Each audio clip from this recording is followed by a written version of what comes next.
Welcome to HeartMind-ify. Before we start the show, just a reminder to share, rate, and subscribe to this podcast wherever you're listening to it. And please give us a 5-star rating. It helps us beat the big tech algorithms. I'm John Izzy. Change can be difficult for a lot of us, but when we understand what makes us tick, we develop a better understanding of who we are and begin a journey of discovering our best self. Join me for a free session at johnizzy.com.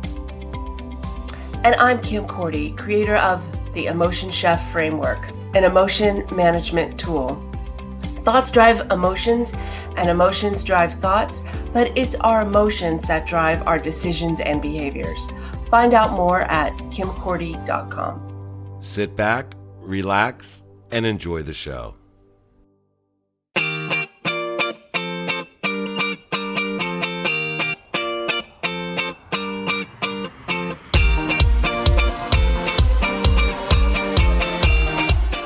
Knowing each other personally and socially for the past 10 years, Kim and John have joined forces, bringing years of experience and training, providing a platform for growth and personal development, along with a little humor. John is the heart, Kim is the mind, and together they are HeartMind-ify.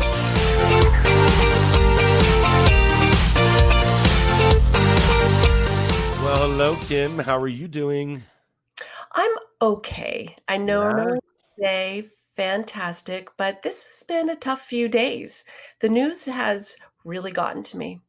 Yeah, it really has. You know, I live in an area where I'm about 40 miles away from the riots going on in DC, and it really is nerve-wracking, and it's kind of scary to see our country go down this path. And yeah, I mean, I've got a lot of emotions going on. So It's a lot.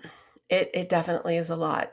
But I've been trying to look at other things, turn off the news, try to focus on not on that all the time, or else it would just be too much.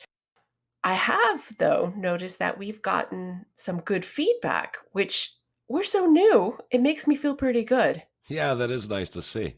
That is nice to see. I got a call from my friend, and she said, "Oh, Kim, I just listened to your and John's podcast for the first time. Wow, it was actually good." And I'm like, "You're my friend. Why are you you sound a little too shocked." Well, it's funny because I have people coming up to me that I see all the time that go, "I've got a topic for your podcast. You should have me on." It's kind of funny just to hear. Now, everybody has an idea, right? I love it. Yeah, yeah. Well, John, you mentioned it last week, but why don't you tell us again? What is your topic for today? Well, you know, I told everyone that your value doesn't decrease based on someone else's inability to see your worth. But, you know, where did this thought come from? So I've been all over social media watching videos on Instagram, TikTok, Facebook. And since I follow a lot of people that are dealing with self help or self awareness issues, I've been seeing a disturbing trend. You know, the majority of these people are young too. They're maybe late teens, some are even earlier in age. There are too many people allowing others to determine their value, or as stated in the quote, their self worth. I mean, it's not surprising, right? But it concerns me that if we continue to allow other people to dictate what we should feel like, or what we should wear, or what we should drive, or how we should live, or how we should walk in the world, then we lose what makes us who we are, and we become emotionally dependent on others. And that can be a huge problem, not only for us as individuals, but for society as a whole. So true. I remember back when I was a kid, wearing Ditto jeans, everyone started wearing them, so I had to have them, or a certain kind of shoe, or you do get influenced, right? Yeah. But to have your dependency, like I can't remember now if I was dependent, but I didn't have someone liking or not liking it, or making comments that I couldn't respond to because it was on a social media platform. It's really, really changed. The pressure, the influence has changed, and it sounds like emotional dependency now. Well, yeah, and it's not only happening to young people, but eventually young people grow into older people. Yep. And the thoughts and behaviors stay the same, right? It's as if they have to fit a certain mold when they're young and they continue to try and fit in the same mold as they age. So it's this constant battle that they have to fight daily. So, it's interesting. There was an article written on a website, Exploring Your Mind. And in the article, they referenced Roger Crawford. I don't know if you know him, but I do not. he was the first American athlete to play Division One college tennis with a severe disability. And Division One is your top schools, right? It's your NCAA, it's your big name schools. He's now a motivational speaker and he's an author. So Mr. Crawford said this. He said, being challenged in life is inevitable. Being defeated is optional. And I think this applies here so well. When we allow others to determine our successes, then we are giving them power over us. And to make matters worse, it's our choice. So we are choosing to allow another person to take our power. Human beings are social beings. Yes. We like to be pleased and we like to please and share things with others. But this need for approval can be harmful. It's one of the causes of emotional dependence, right? If you are the type of person that needs to please everyone or seek their approval for your own happiness, then this will most likely lead you down a path of depending on someone else for your emotional and physical happiness. But not only that, Barbara DeAngelis, who is an author, said, if you aren't good at loving yourself, you will have a difficult time loving anyone, since you'll resent the time and energy you give another person that you aren't even giving to yourself. Do you agree? I do. And some of it is actually just a part of how you're raised, and that's the image of what you had, like, when my sister and I were being raised. My mom did everything for my dad. She denied herself so much because she gave to us kids and to my father. I don't You know might if as well. it, yeah, right? And Yeah, and so you think that's how you're supposed to be. It's so true though that you have this whole pattern of that gets developed, and I remember Brian Clemmer, who's no longer with us, but he talked about how you're a giver and then you have a taker, and then eventually the taker resents the giver for giving so much and then turns on the giver, and then the giver's like, "Well, I did all this for you and now you're doing this to me?" So it while you think that being giving is gonna bring you something, a lot of times all it does is bring you heartache. absolutely. So when we talk about that, so what are we talking about when we say that, something or someone is emotional dependent, right? Emotional dependent people. And I'm not talking about the everyday person here, right? I'm not talking about the average Joe or Mary that goes to work every day and, likes to receive positive feedback, at times. I'm not talking about that. I'm talking about people that are dependent emotionally on another person. So, emotional dependent people need affection, they need attention and approval of others to an unhealthy degree, right? We all like a little praise now and then, but when we seek it out or depend on it, then that's when we have the problem. When this happens, there is an irrational fear of loneliness and abandonment, which makes us more submissive in our interpersonal relationships. They also have a strong desire for exclusivity, saying things like they can't imagine life without their partner or without a loved one. What this means is that they present a persistent pattern of emotional needs that they can't satisfy themselves. But here's the key: they try to meet those needs by seeking inappropriate bonds with others. What's worse is that people who are emotionally dependent justify their actions by attributing them to the goal of maintaining the relationship. Mark Twain said, oh, don't you love Mark Twain? I do. He's awesome. He's the one who said Sorry why we digress. yeah, well, he's the one who said the coldest winter I ever spent was a summer in San Francisco, and Ah, yes, he did. was is being raised in the San Francisco Bay Area. Oh my goodness, I remember telling a friend going up to a baseball game at Candlestick, and she thought it was summertime, and I was dressed for winter, and she's like, "What?" Anyway, we digressed. Go on, I'm sorry. That's okay. But Mark Twain said, the worst loneliness is to not be comfortable with yourself. Let me repeat that. The worst loneliness is to not be comfortable with yourself. So, in chronic cases, the need for protection and affection can be so intense that you completely lose yourself in the relationship in your desire to maintain it. This creates intense and unstable bonds or false commitments to the other. The problem with depending too much on others emotionally goes back to the quote. You start to irrationally doubt your own self worth. You start to have feelings of rejection and abandonment. For some people, this can be extremely intense, which can lead to depression or a continual amount of posting on social media, looking for someone, anyone to bring you comfort and wonder why comfort never comes. Yep. Yep. This type of fear causes you to do anything to avoid loneliness, even if it means staying in toxic relationships or doing exactly what others say you should be doing. You know, you did a great job of delineating between that emotional dependence, like the real emotional dependency Mhm. versus just doing what you think you should be doing. This is one step up.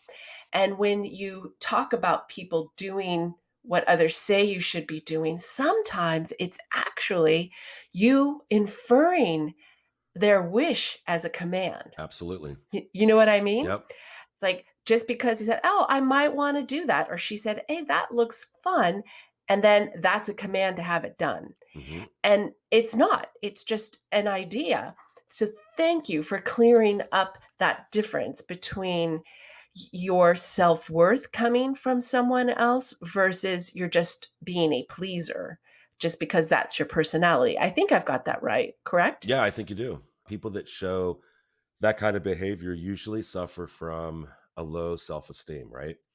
You probably think of yourself negatively. Yes, a huge. I mean, how could you not have low self-esteem and put someone ahead of yourself, like, all the time, Yeah, no. or that need for someone or something all the time? Yeah, I totally agree. And with low self-esteem, it leads to a great need for support and affection, meaning that being dependent on others to feel good about yourself, depending on someone else to feel good about yourself. That's somebody that suffers from low self-esteem. So you end up living daily in this vicious cycle, never getting your needs met. Sure, you might feel happiness at times, but it's really short-lived. So the question is, what can we do to bounce back, right? And depend on ourselves and reject other people's demands. Basically, living to the beat of your own drum. Okay, so here are some thoughts and things to think about. Kim, do you want to add anything before I go on, or you just want me to go on? No, I was just gonna Uh add huh. that a part of this, and maybe I should have waited until you went through all your whole No, no, list. no. Go ahead. But you have to take some time and understand what it is you really want.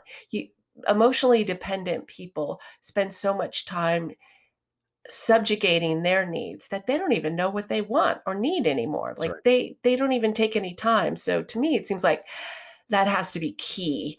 At least that's what was going through my head. That's true. And part of this taking back your power, and that's what we're going to talk about, ways to take back your power, but is to address that. But it's first to recognize what you do emotionally, what you do physically when you fall on hard times or you find yourself always being influenced by someone else making decisions for you. You know, It's important that you do take your power back. But the problem is, we tend to, because of our egos, slip into old patterns that generally serve us. So, in order to change the patterns, we have to be very conscious about them. So, look at how you handle this. What do you do? When things are rough, do you sleep a lot? Do you overeat? Do you think endlessly about how unworthy you are? Or do you simply just find yourself pulling your hair out all the time, You don't not able to catch your what would breath? you do, John? You don't have hair. Yeah, well, I've got a beard, Oh, I and guess you could pull on so your I do beard. have hair. I always think of the hair on the head, pulling out your hair in your head, but you're right. You could have a beard or a mustache. That is correct. Heck, I've been bald since I was 24 years old. But anyway, Yeah, I'm 56, so that's a long yeah, time. old But dude. the key is taking your power back. But how do you do that? Kim and I, for the past 5 weeks, have talked about our emotions. We've talked about our three brains. We've talked about meditation and other self help tools to make us better people. So, here are a few things I want to share with everyone today. The first thing to do is, when you find yourself depending on others or going down the path of emotional dependency, is to, and Kim, we've said this over and over again, is to stop and take a breath. That's right. And Kim, we talked about diaphragmatic breathing. Can you remind our listeners what that is? That is when you breathe from your belly. When Ah, when you don't chest breathe, just imagine you're trying to make yourself look pregnant, even if you're a boy, and just stick Buddha.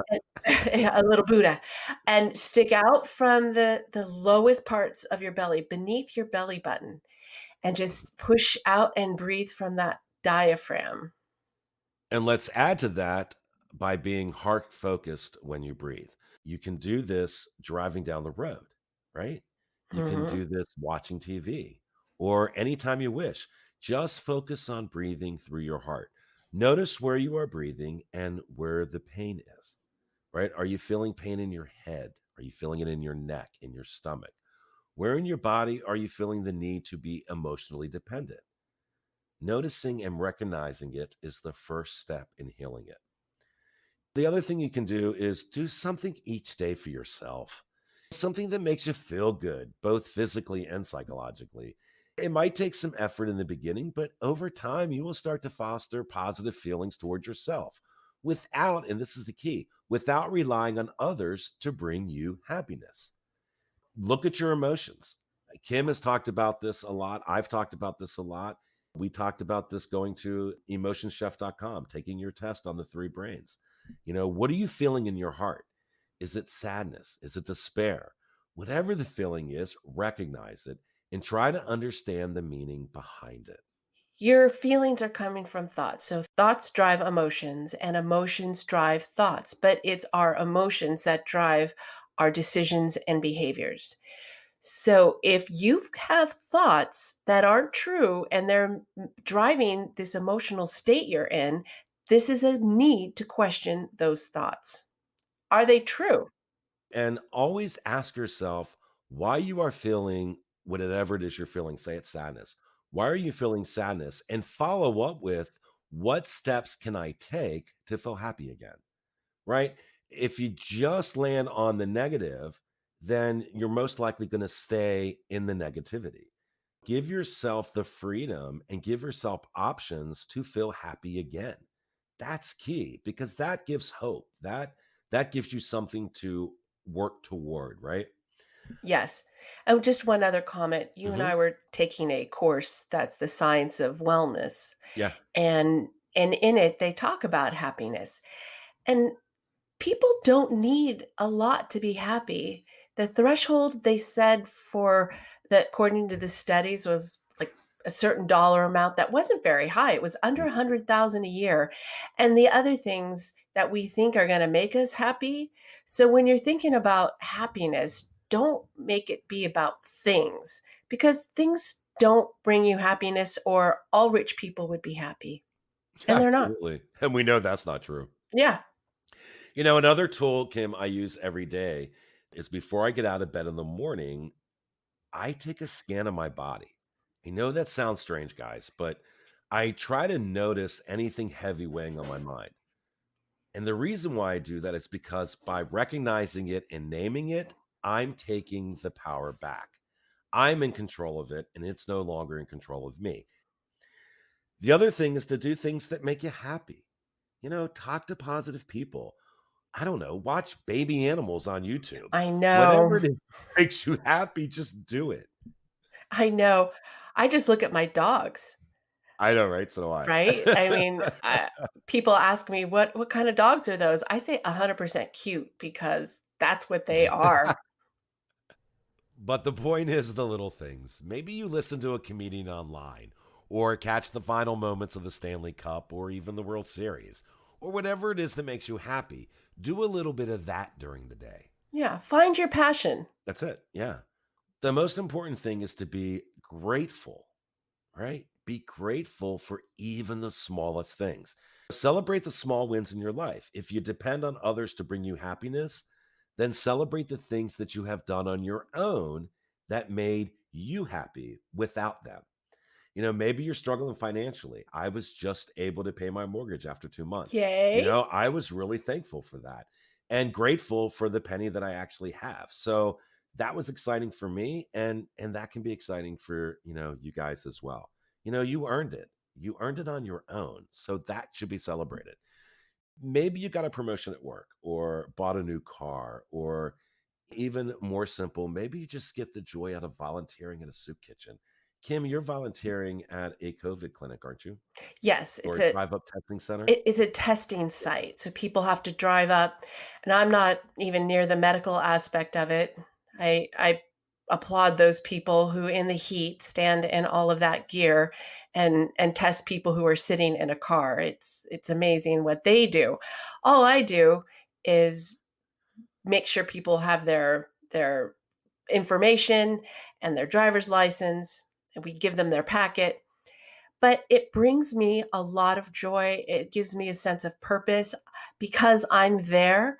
I'm helping facilitate people getting testing. And that means a lot to me. And it brings me a lot of joy because I know they're not too joyful to be sitting in their cars for an hour, but it brings me joy.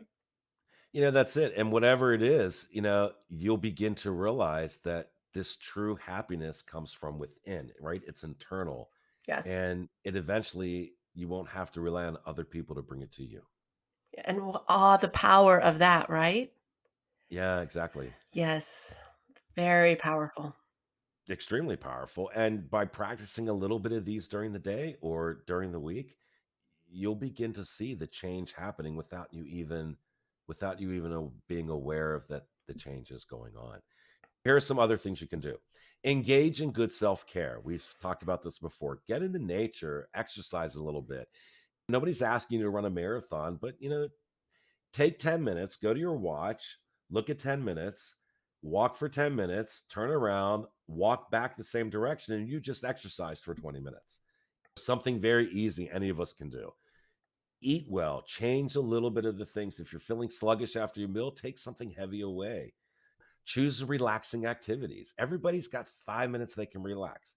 If you say you don't have time, then the time that you're talking about not having is time that you actually have. So use that time to actually just relax a little bit. Yeah, step away from the TV, right? Right, exactly. Do some healthy talking. Don't judge yourself. A lot of people do that for you. Don't judge yourself. Avoid words or phrases that people use to put you down. There's no need for that when you're trying to bring happiness to yourself internally. All of these things take the focus off of others and puts the focus on you. You begin to realize that you can make yourself happy. And as a result, your dependence on others will be diminished. It makes me think, John, when when they are doing the news and they have all these different cameras with different angles that are focused on different things, that's how our brain is. So we have to pick the camera that focuses on what we want to focus on. You can look in the mirror and find something wrong Easily. easily, and there's not always something that you can do about that. But you can accept it and you can say, "It gives me character." Instead of being critical, say, "I see character in that face." Very few people are stunningly beautiful. I can remember as a young girl, my friend's mom said, "I want you to go down to the mall and I want you to sit and I want you to look at everybody walking around." She's like, "There's very few beautiful people, but they're all beautiful on the inside." Right, and then that that beauty extends outward, right? Yes, but when you're walking, take your camera, focus on pretty things. Just don't walk. Look around you. When you're sitting in your house, get your camera. Focus on the things that you have, not just on the things that you don't have. Because, like we said before, happiness doesn't necessarily come from things, but you can still have happiness with the things that you've got. Yeah, that's true. I had a counselor during a period of time when I was very negative. He said to me, I want you to go buy two different colored sunglasses, two different frames, and I want you to carry both of them with you. And I said, okay, where's this going? I know you have a plan somewhere. And he said, when you find yourself being negative or find yourself allowing other people to put you down, or even when you catch yourself saying hurtful things to other people to raise yourself up, he said, I want you to stop and take those glasses off and put the other glasses on. And I said, for what? And he said, so you can see things differently. And I was like, wow, what a great idea. And I've used that in coaching. I tell people if you're tired of going to work the same way, take a different road. It might add 10 minutes longer or you might get there quicker, but just take a different road. Change your perspective. And it's good for your brain. Yeah, you're 100% correct. It is. And that's what we're talking about today. Yes, there are times when we need to be dependent on someone else because we are in a moment where we need a helping hand. But in chronic cases, that emotional dependency can lead you down a path where depression lives or where you lose your self worth. I'd like to ask you a question, John, and Yeah. tell me if I'm summing this up correctly. Okay. I'm in a relationship with my husband whom I love very much. If something were to happen to him, I would be very sad.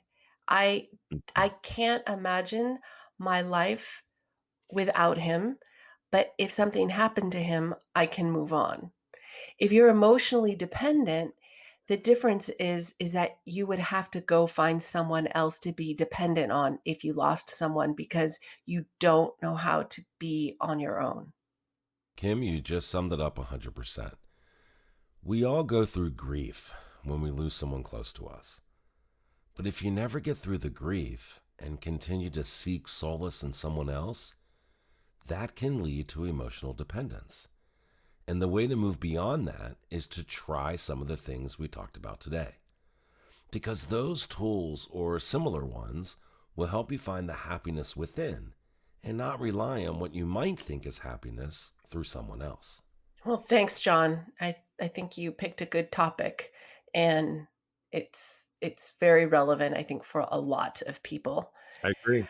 I I just want to take a moment and talk about our next show. We always talk about what our next subject is going to be.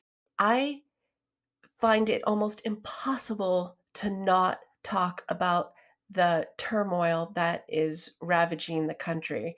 I want to do this from that aspect as the emotion chef and talk about the recipes that are out there right now. And we'll kind of get into what an emotion chef is a little bit.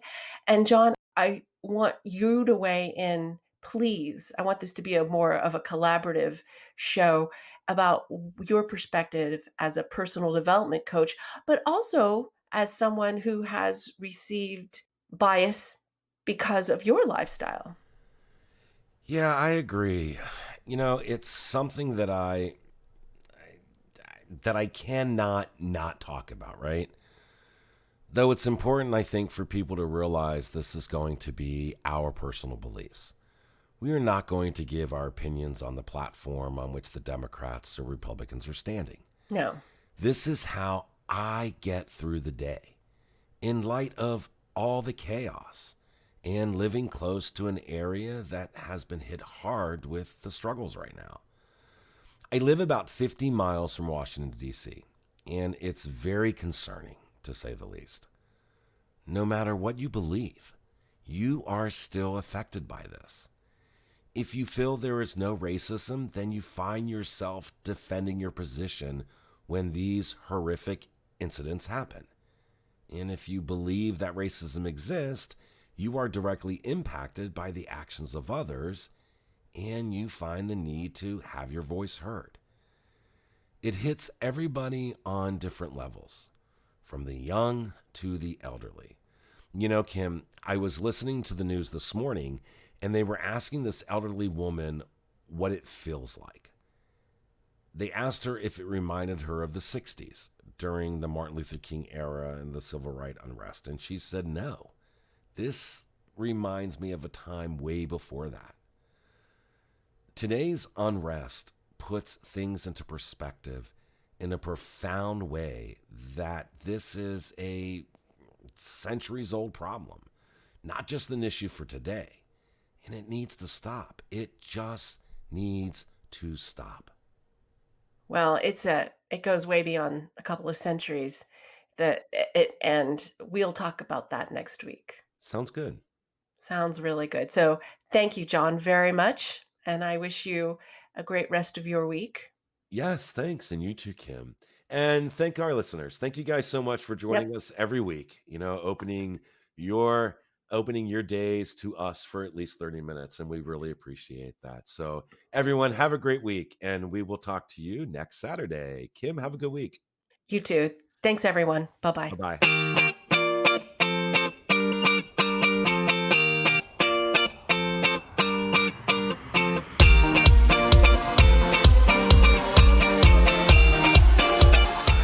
New shows are available every Saturday right here on HeartMind-ify.podbean.com or wherever you listen. Kim and I would like to thank each and every one of you for allowing us to be a small part of your life. Be kind to yourself, and remember, our hearts tell the story, but our mind is the conductor.